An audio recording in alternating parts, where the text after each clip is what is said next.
So in the last lecture we discussed some questions. कुछ questions हमने discuss किए थे जो हमने अभी तक थ्योरी कवर की थी उसके बेसिस पे आज जो है हम image formation due to refraction के ऊपर थोड़ी सी चर्चा करेंगे। तो इसका थोड़ा मोड़ा ग्लिम्प्स तो मैंने आपको जो हमारा शायद सेकंड या थर्ड लेक्चर था, मुझे अच्छे से याद नहीं है, रिफ्रैक्शन का, उसमें ही मैंने जब आपको इफ़ेक्ट्स बताए थे रिफ्रैक्शन के जो आप देख सकते हो नेचर में होते हैं, मैंने बताया था कि आप किसी ग्लास में पेंसिल को रखना तो उसकी जो मतलब थोड़ा सा ऊपर बेंडेड ऐसे करके दिखेगा, वो सब मैंने हल्का फुल्का डिस्कस किया था।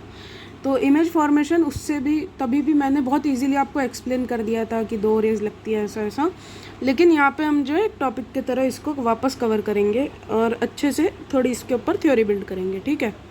तो फर्स्ट अगर हम ले तो केस वन में ये कोई मान लो रेयरर मीडियम है, ये कोई हमारा डेंसर मीडियम है, ठीक है। ये डेंसर मीडियम में यहाँ पे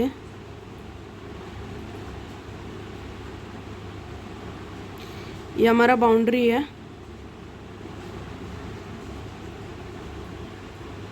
हमारा बाउंड्री है और यहाँ पे कोई ऑब्जेक्ट रखा है, मान लो ये कोई कॉइन है, ठीक है।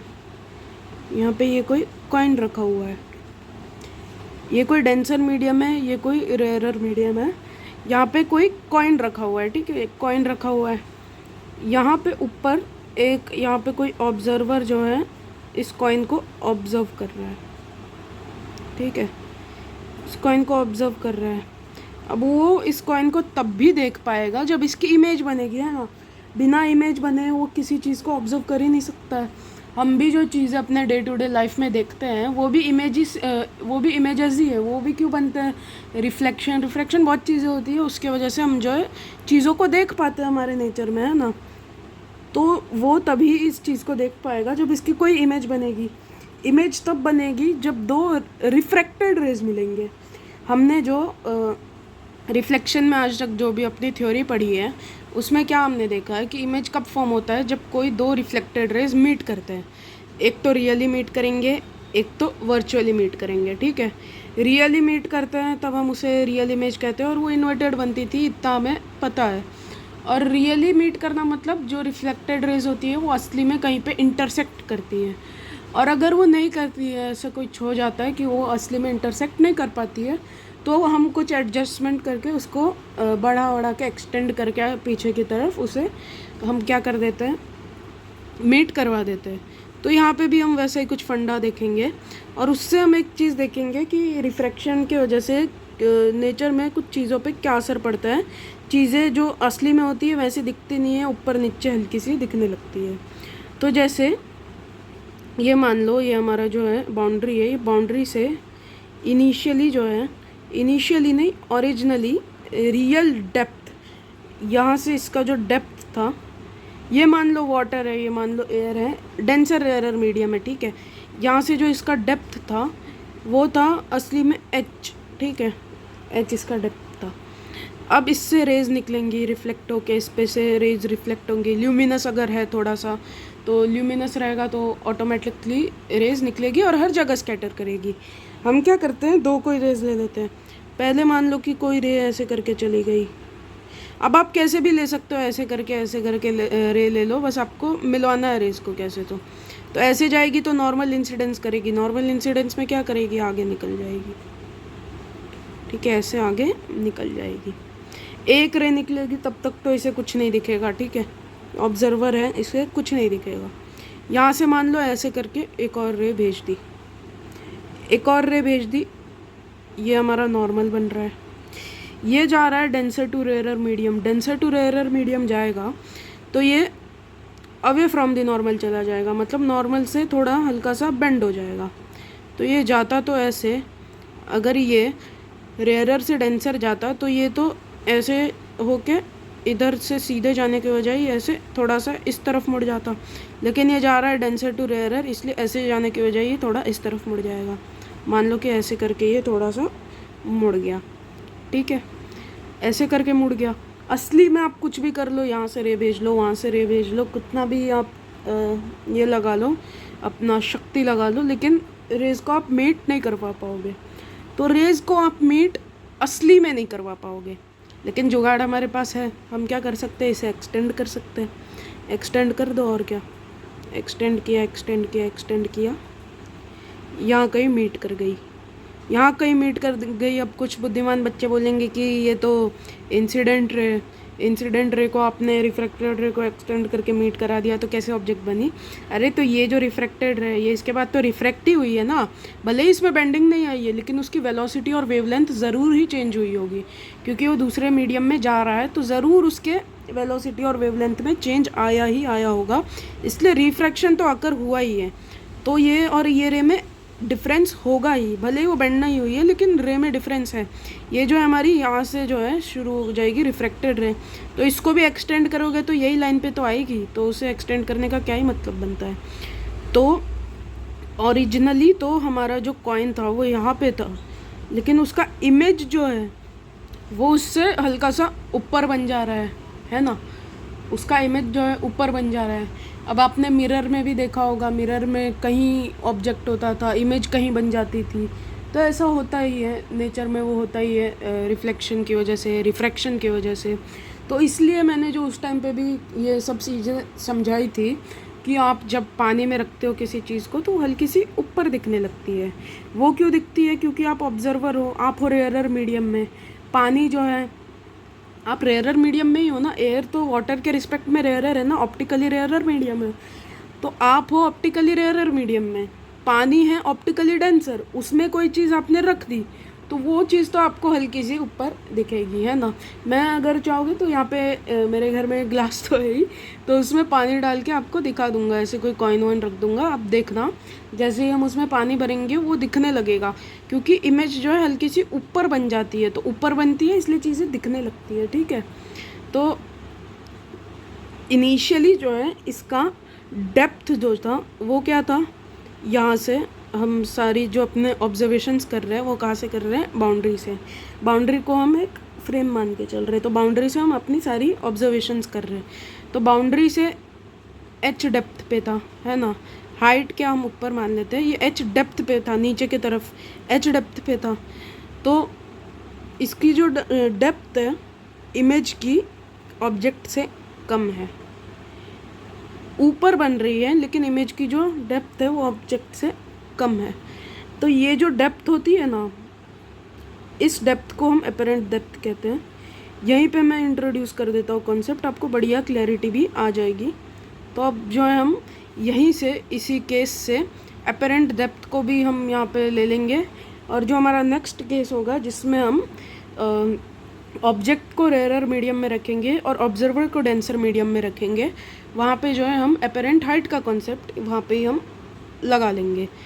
तो यहाँ पे देखो, ये हाइट h नॉट है, ये h थी, ये हाइट h नॉट है। h नॉट जो है वो कम है h से, ये आपको पता है, h not is lesser than h। तो ये जो h है इसे हम रियल डेप्थ कहते हैं, यानी कि जो ऑब्जेक्ट जो है उसकी रियल डेप्थ क्या है, असली में वो कहाँ है।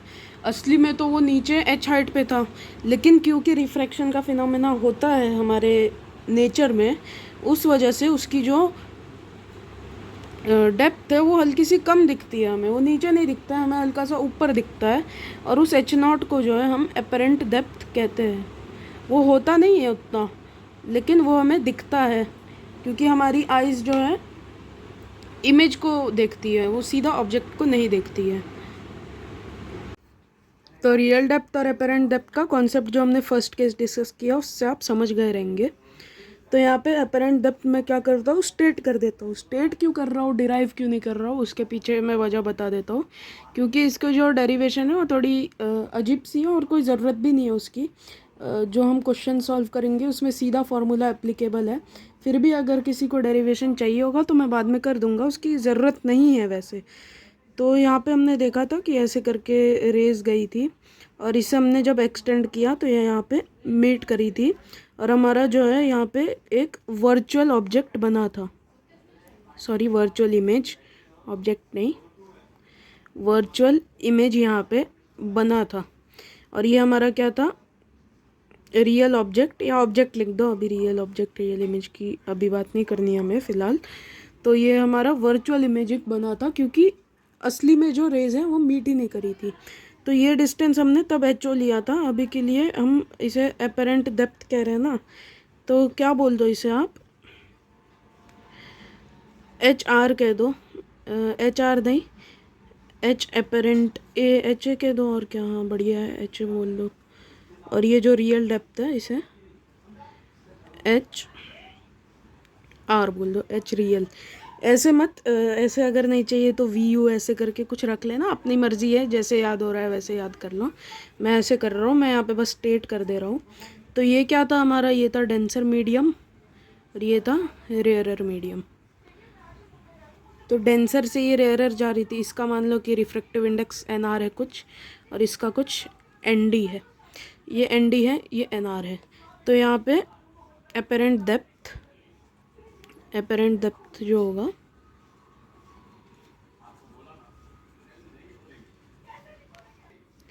वो रियल डेप्थ अपॉन रिलेटिव ये refractive index. Relative refractive index किसका, तो डेंसर मीडियम का रेयरर के रिस्पेक्ट में, तो क्या होगा, N D by N R. तो यही होता है, इसे ऐसे सिंपली लिखा रहता है ज़्यादातर जगहों पे, N D by N R is equal to real depth by apparent depth, real depth by apparent depth. तो ऐसे इसे स्टेट किया जाता है, ठीक है। तो यहाँ पे जो जनरली है, हम जो केसेस लेते हैं उसमें ये जो है एन आर, इसकी वैल्यू 1 होती है, जो हमें क्वेश्चंस भी बनते हैं। तो इसे क्या रख लो, अभी आप जो है 1 रख लो, ऐसे ही याद करना, इसे ऐसे याद करना या ऐसे याद करना। बट जो जनरल केस होता है, जनरली ये जो है रेयरर मीडियम एयर होता है, तो एयर का रिफ्रैक्टिव इंडेक्स जो है 1 होता है, इसलिए अगर 1 रख दोगे तो क्या हो जाएगा, absolute refractive index of denser medium is equal to real depth by apparent depth. तो रियल डेप्थ हमारी क्या थी, H R by H A. तो ये है हमारा, ठीक है। और यहाँ पे भी एच आर एच ए लिख के आप आराम से इस रिज़ल्ट को याद रख सकते हैं। तो यहाँ पे यही जो है हमारा अपेरेंट डेप्थ का फॉर्मूला होता है, यही एक्सप्रेशन आपको याद रखना है, अच्छे से याद रखना, इसका काम आ जाता है बहुत। तो यहाँ पे अगर, ठीक है, हमने अपेरेंट डेप्थ निकाल लिया, और अगर आप और बढ़िया से इसे जो एन रिलेटिव है, इसे आप क्या कह सकते हो, N from by N two कह सकते हो। N from by N two का क्या मतलब हुआ, एन फ्रॉम मतलब जहाँ से रे जा रही है, और एन टू मतलब जहाँ को जा रही है, मतलब जहाँ से जा रही है, कहाँ से जा रही है, डेंसर से, और कहाँ जा रही है, एन टू क्या है, it is going to what, N R, rarer medium में जा रही है। तो वहीं पे अगर आपको यहाँ से कोई रे आती, तो अगर रिलेटिव रिफ्रैक्टिव इंडेक्स होता तो वो क्या होता, N R by N D होता, एन फ्रॉम एन टू, मतलब जहाँ से आई है वो फ्रॉम, और जहाँ को जा रही है वो टू। तो ऐसे भी याद रख सकते हो, अपनी मर्जी है, जैसे याद हो रहा है वैसे। मैंने यहाँ पे जो जनरल एक्सप्रेशन है वो डाल दिया है। तो इसमें जो है नॉर्मल शिफ्ट का होता है। नॉर्मल शिफ्ट क्या होता है, जो ऑब्जेक्ट है वो कितनी शिफ्ट हो गई है, तो शिफ्ट कितनी हुई है, यहाँ से यहाँ आ गई है, इतना इसमें शिफ्ट आया है। नॉर्मल क्यों कहते हैं, क्योंकि ऐसे नॉर्मल डायरेक्शन में परपेंडिकुलरली शिफ्ट होती है, इसके लिए इसे नॉर्मल शिफ्ट कहा जाता है। तो ये नॉर्मल शिफ्ट को अगर हम किससे डिनोट कर दें, नॉर्मल शिफ्ट को अभी के लिए एन से डिनोट कर दो। तो ये एन क्या होगा, एन आप खुद ही दिमाग लगा के कह सकते हो, ये जो है H R minus H A होगा। तो H R minus H A, H R minus H A. इसे फर्दर सिंप्लीफाई करोगे तो आप इसे क्या लिख सकते हो, N is equal to 1 minus 1 upon N relative. तो इसे फर्दर सिंप्लीफाई अगर आप करोगे तो आपके पास ये एक्सप्रेशन बनेगा, और सिंप्लीफाई करना मैं आप पे छोड़ दे रहा हूँ। सिंप्लीफाई कैसे करोगे वो समझ गए ना। डी ऑफ, हमने यहाँ पे क्या माना है, एच आर, तो एच आर 1-1/n रिलेटिव। मैं यहाँ पे ढंग से वापस लिख देता हूँ। तो नॉर्मल शिफ्ट जो है हमारा क्या होता है, नॉर्मल शिफ्ट और कुछ नहीं है, बस जो ऑब्जेक्ट और इमेज में कितनी दूरी है, तो शिफ्ट कितनी हो गई, ऑब्जेक्ट जो इमेज बना है और ऑब्जेक्ट बना है, वो ऑब्जेक्ट का जो रियल था वो शिफ्ट कितना आ गया उसके इमेज में, तो उसे हम नॉर्मल शिफ्ट कहते हैं। और normal shift easily logically H R minus H A होता है। और यहाँ पे एच ए जो है हमने एच आर के टर्म्स में निकाला हुआ है, तो एच आर को हमने एच ए के टर्म्स में जब निकाला हुआ है, तो इसे जब हम फिर से सिंप्लीफाई करेंगे, इसको आपको बस सिंप्लीफाई करना है, यहाँ पे आपको एच ए की वैल्यू रखनी है।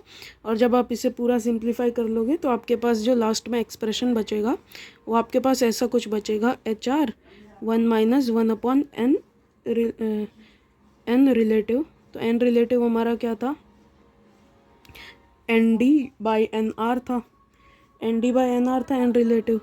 तो इसे आप क्या लिख सकते हो आगे और सिंप्लीफाई करके, एच आर 1-ND/NR है, तो NR बाई ND। यहाँ पे ND बाई NR है, ऊपर जाके इन्वर्स हो जाएगा तो NR/ND। तो यही हमारा नॉर्मल शिफ्ट का होता है।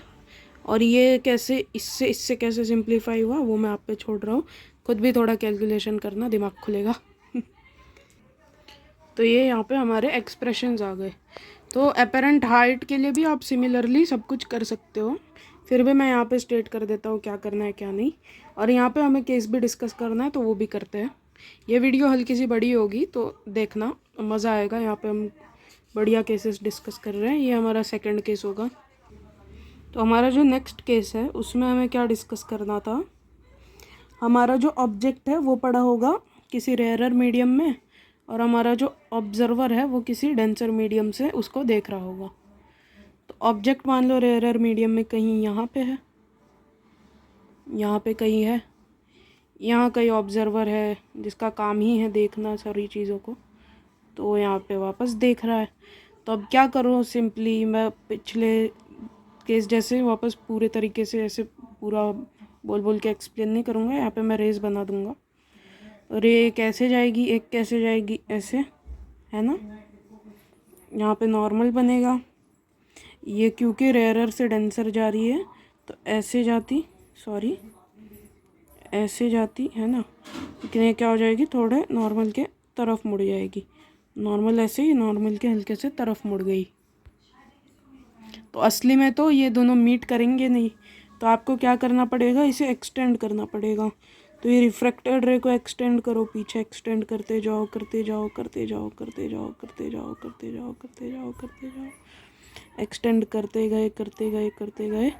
और ये रे भी ऐसे है रिफ्रैक्टेड रे, तो इसे भी पीछे एक्सटेंड किया, तो ऐसे एक्सटेंड करते जाओगे तो यहाँ कहीं आपको ये कॉइन दिखेगा।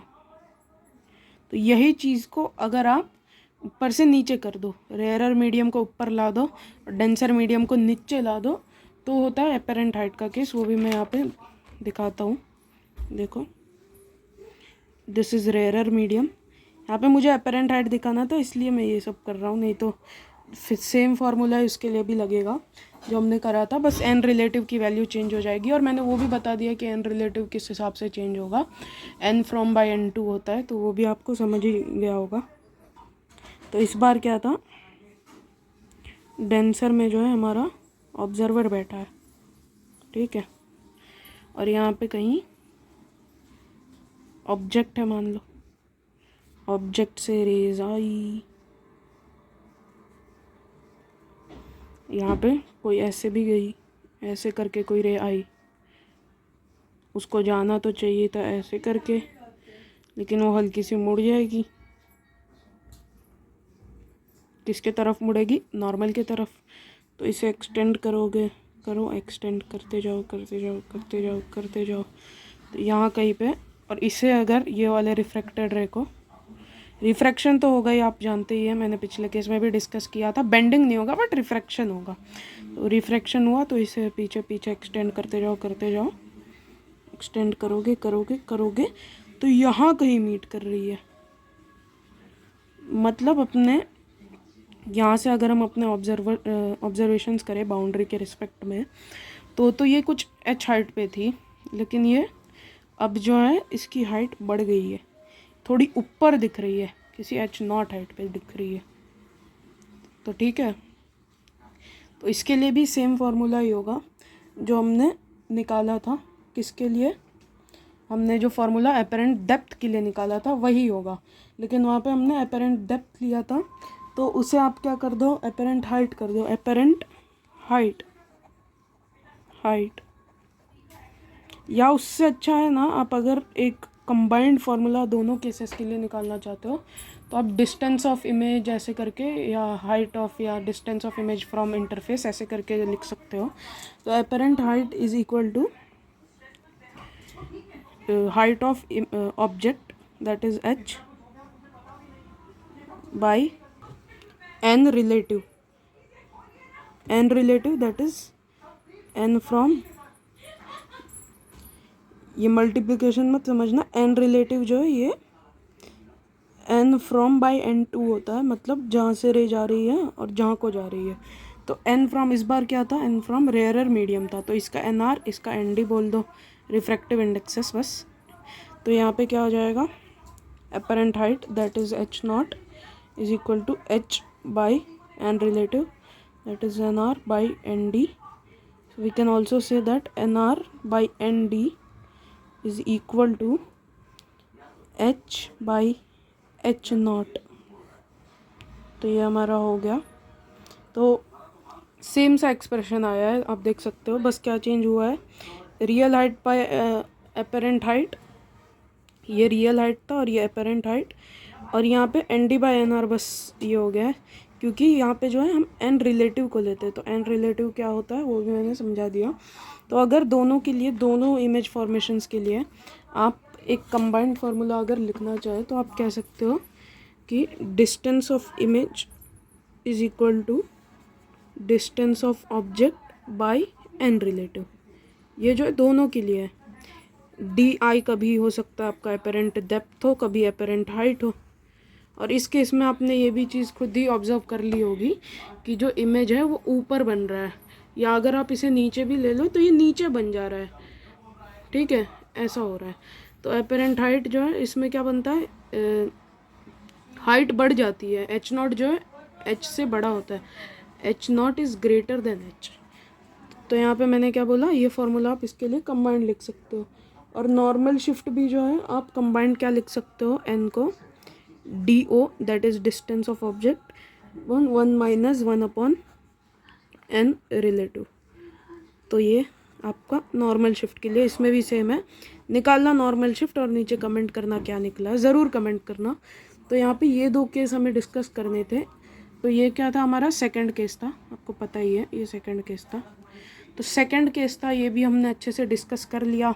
यहाँ पे मैंने एक दोनों के लिए ही फॉर्मूला बता दिया, जो इमेज कभी भी अगर आपको रिफ्रैक्शन में इमेज डिस्टेंस निकालने बोले तो आप ये फॉर्मूला हमेशा एप्लीकेबल होगा फॉर रिफ्रैक्शन।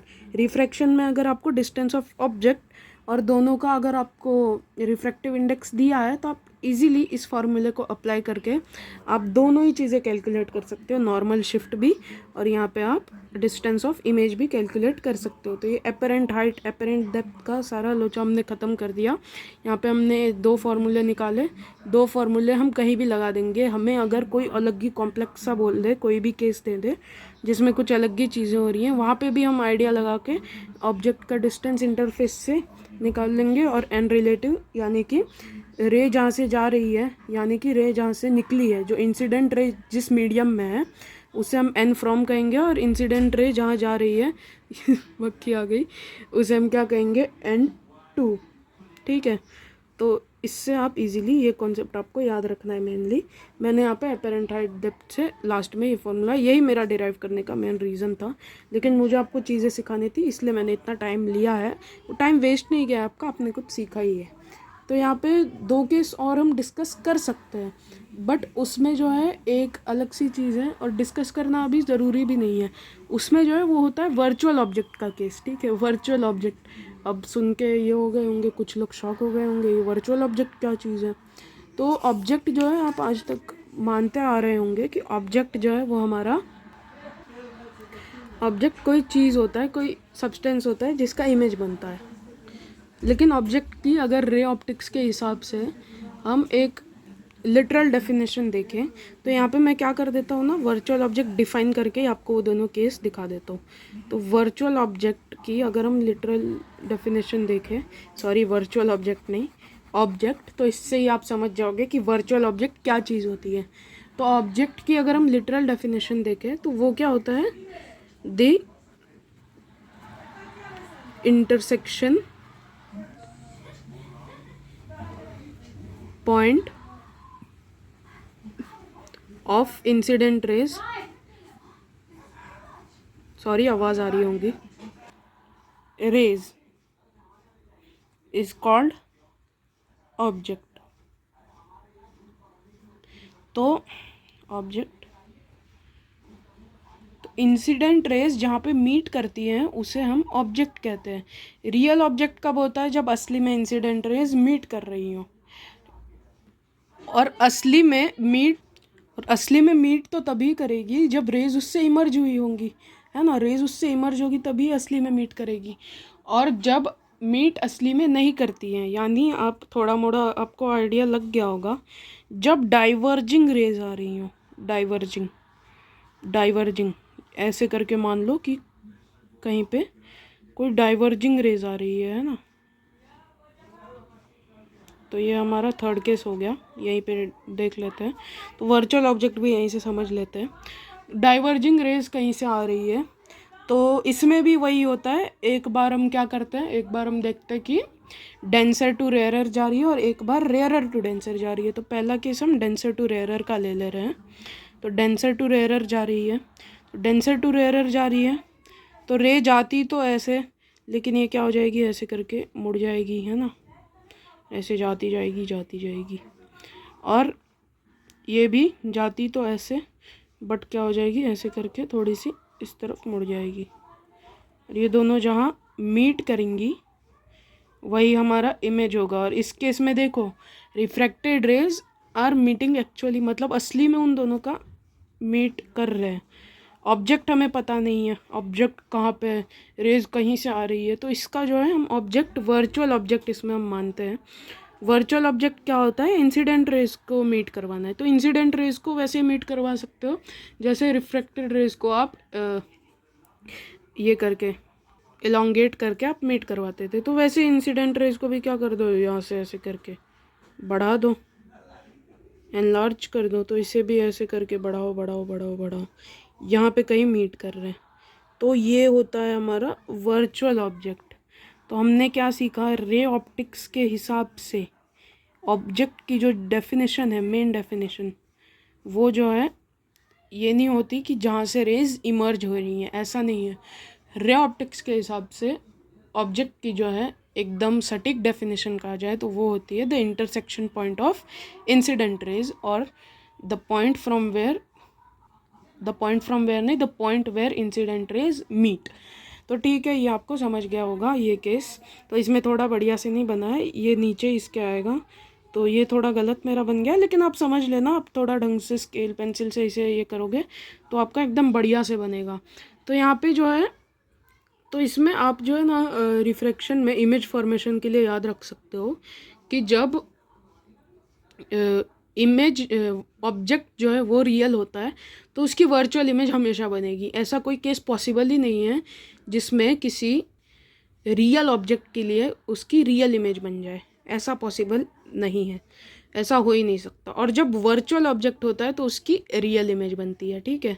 तो ऐसा आप मान के चलो कि अगर रियल ऑब्जेक्ट है, यानी कि ऐसा कोई जगह है जहाँ से इंसिडेंट रेज इमर्ज हो रही है, जहाँ पे रियल में उनका कोई इंटरसेक्शन है, तब जो है आपकी हमेशा ऑलवेज वर्चुअल इमेज बनेगी।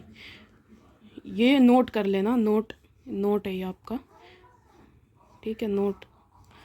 और जब आपकी वर्चुअल ऑब्जेक्ट होगी तो हमेशा ऑलवेज आपकी जो है रियल इमेज बनेगी। और ये तभी होगा जब डाइवर्जिंग रेस को हम देखें। डाइवर्जिंग रेस का हम पता नहीं लगा सकते कि वो अलग अलग जगह से भी आई होंगी, लेकिन एक हम अपना ये करने के लिए, न्यूमेरिकल्स को सॉल्व करने के लिए और अपनी चीज़ों को सही से काम में फॉर्मूलेस को लाने के लिए हमने ये वर्चुअल ऑब्जेक्ट का कॉन्सेप्ट निकाला है। ये एक तरीके से एक वर्चुअल चीज़ है ना, असली में ऐसा होता नहीं है, लेकिन ये जो है हमारे फॉर्मूलेज में बैठ जाता है और सही सही सटीक रिजल्ट्स भी देता है, एक्सपेरिमेंटली प्रूव्ड है, इसलिए हम इसका इस्तेमाल करते हैं। और वर्चुअल ऑब्जेक्ट से हमेशा क्या बनती है, रियल इमेज बनती है। रियल ऑब्जेक्ट से हमेशा वर्चुअल इमेज बनती है इन केस ऑफ रिफ्रैक्शन। तो ये बात अपने मन में बैठा लो, हमेशा याद रखना। और वर्चुअल ऑब्जेक्ट तभी होता है जब कोई डाइवर्जिंग रेज, मतलब वो कहीं एक पॉइंट से इमर्ज नहीं हो रही है और डाइवर्जिंग आ रही है, हमें पता नहीं कि वो कहाँ से आ रही है, वो अलग अलग ऑब्जेक्ट से भी आ सकती है, तो हम वर्चुअल ऑब्जेक्ट बनाते हैं। उसमें हम क्या करते हैं, जैसे हम वर्चुअल इमेज बनाने के लिए क्या करते थे, रिफ्रैक्टेड या रिफ्लेक्टेड रेज को क्या कर देते थे, पीछे एक्सटेंड कर देते थे, वैसे ही हम इसे एक्सटेंड कर देते हैं। और ये जहाँ पे भी वर्चुअली अपीयर करती है मीट करने का, उसे हम वर्चुअल ऑब्जेक्ट कह देते हैं। तो ठीक है, मैंने आपको यहाँ पे बहुत चीज़ें नई सिखा दी हैं। तो fourth case and last case जो आप समझ ही गए रहेंगे वो भी हम डिस्कस कर लेते हैं। So our fourth case is, हमने अभी क्या डिस्कस किया था, जब डेंसर से रेयरर ऐसा हो कि डाइवर्जिंग रेज आ रही हो। तो डाइवर्जिंग रेज आ रही है, ठीक है, पिछली बार लिया था डेंसर टू रेयरर, इस बार क्या लेंगे, रेयरर टू डेंसर। यही दो केसेस बनते हैं। और जब सेम सेम होगा तो आप जानती हैं कोई उसका सवाल ही नहीं उठता, सीधा सीधा चली जाएंगी। तो उस टाइम पे इमेज और ऑब्जेक्ट एक जगह पे ही दिखेंगी। मीडियम अगर चेंज होता है तो रिफ्रैक्शन होता ही नहीं है, ये आपको पता ही है। रेयरर टू डेंसर इस बार जा रही है, तो रेयरर टू डेंसर जाएगी तो एक ही चीज़ होगा इसमें डिफरेंट, कि ये जो नॉर्मल की तरफ मुड़ जाएगी। तो ऐसे करके नॉर्मल की तरफ मुड़ जाएगी, ये हल्की सी ऐसे नॉर्मल की तरफ मुड़ जाएगी, है ना। और ये कहीं बहुत ऊपर जाके ये लोग मीट करेंगे, तो मैं इसे थोड़ा मैनिपुलेट करके ऐसे करके मीट करवा देता हूँ। ये देखो, ऐसे करके ऊपर जाके मीट करेंगे, तो यहाँ पे हम ऐसे यहाँ पे इसे मीट करवा सकते हैं, ठीक है। तो ये हमारी क्या हो गई, रियल इमेज यहाँ पे बन जाएगी। और ऑब्जेक्ट यहाँ पे कैसे बनेगा वो भी आपको पता ही है। ऐसे करके इसे इंसिडेंट रेज को एक्सटेंड कर दो, तो यहाँ पे यहाँ कहीं हमारा, इसे ढंग से आप बनाना स्केल पेंसिल से तो एकदम अच्छे से बनेगा, नीचे नीचे आएंगे एक दूसरे के। तो यहाँ पे हमारी क्या बन जाएगी, वर्चुअल ऑब्जेक्ट। एक और चीज़ आपने खुद भी नोटिस कर ली होगी, नोट्स में हो सके तो नोट भी कर लेना, कि यहाँ पे जो है जब रेयरर टू डेंसर जा रही है तो इमेज जो है वो हाइट ज़्यादा हो जा रही है, इमेज की जो हाइट है वो ऑब्जेक्ट की हाइट से ज़्यादा है। और जब डेंसर टू रेयरर जा रही है तो जो है ऑब्जेक्ट की हाइट इमेज की हाइट से ज़्यादा है। इमेज अगर ढंग से बनाओगे तो इधर कहीं बनेगी, लेकिन इमेज जो है थोड़ा नीचे बनेगी अगर इंटरफेस से आप अपनी ऑब्जर्वेशंस को ले रहे हो। इंटरफेस से ले रहे हो तो यहाँ पे image height will be lesser than object height when ray is going from denser to rarer medium, diverging rays virtual object का case, and image height will be greater than object height when the diverging rays are going from rarer to denser medium and the object will be virtual। तो यहाँ पे यही हमारा discuss करना था हमें। बहुत कुछ आज के हमने इस वीडियो में डिस्कस किया, बहुत कॉन्सेप्ट्स हमने नए पढ़े। वर्चुअल ऑब्जेक्ट, ये ऑब्जेक्ट की हमने जो है एक नई सी डेफिनेशन पढ़ी जो हमें पता नहीं होगी, और ये साल शायद आपको काम आए भी ना, लेकिन अगर आप अभी से ये सब चीज़ें जानेंगे तो आगे जाके आपको चीज़ें बहुत आसान सी लगने लगेंगी। और मैं क्या चाहता हूँ, आप अगर ऑप्टिक्स का कोई भी पार्ट पढ़ रहे हो तो उसे ऐसे पढ़ लो कि ऊपर ऊपर से चीज़ें ना पता चले, तो है ना। तो मैंने अच्छे से ये सब समझाने की कोशिश की है, होप करता हूँ आपको समझ में आ गया होगा। तो चलिए यही तक रखना चाहूँगा, बहुत हो गया आज के लिए, बहुत कुछ हमने डिस्कस किया है।